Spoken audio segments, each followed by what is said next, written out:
দীর্ঘদিন পর ব্রাজিল জাতীয় দলে ফেরার অপেক্ষায় ছিলেন নেইমার, কিন্তু শেষ মুহূর্তে সেটি আর সম্ভব হলো না। চোটের কারণে বিশ্বকাপ বাছাই পর্বের গুরুত্বপূর্ণ ম্যাচগুলো থেকে নিজেকে সরিয়ে নিয়েছেন এই তারকা ফরওয়ার্ড। 2023 সালের অক্টোবর মাসে চোটের কারণে মাঠের বাইরে চলে যান নেইমার। বাঁ হাঁটুর ACL এবং মেনিসকাস ইনজুরি কাটিয়ে ফেরার জন্য কঠোর পরিশ্রম করছিলেন। তবে চলতি মাসে বিশ্বকাপ বাছাইয়ের জন্য কোচ দরিভাল জুনিয়রের ঘোষিত দলে জায়গা পেয়েও শেষ পর্যন্ত ছিটকে গেছেন তিনি। ব্রাজিল ফুটবল ফেডারেশন নিশ্চিত করেছে শুধু নেইমার নন, ম্যানচেস্টার সিটির গোলরক্ষক এডারসন এবং ফ্ল্যামেঙ্গোর ডিফেন্ডার দানিলো ইনজুরির কারণে দলে থাকছেন না।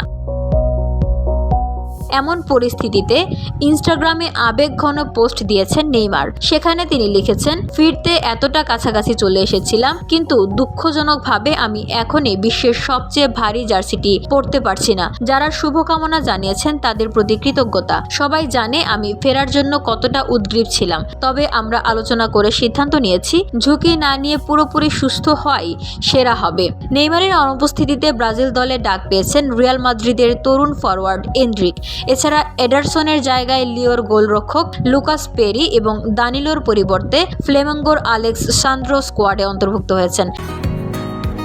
বসুন্ধরা, উত্তরা, বনশ্রী, কুড়িল ও বাড্ডা সহ রাজধানীর বিভিন্ন স্থানে অভিজাত ও অত্যাধুনিক মানের ফ্ল্যাট কেনার এক নির্ভরযোগ্য প্রতিষ্ঠান প্লেজেন্ট প্রপার্টিজ লিমিটেড। তাই আপনার স্বপ্নের আবাসনের জন্য আজই যোগাযোগ করুন। Pleasant Properties Limited, where destiny matches eventually. ব্রাজিলের সামনে এবার কঠিন দুটি match.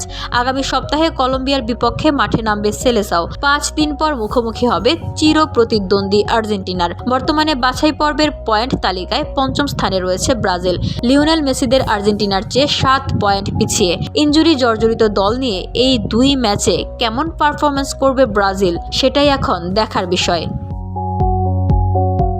VOD Bangla news desk.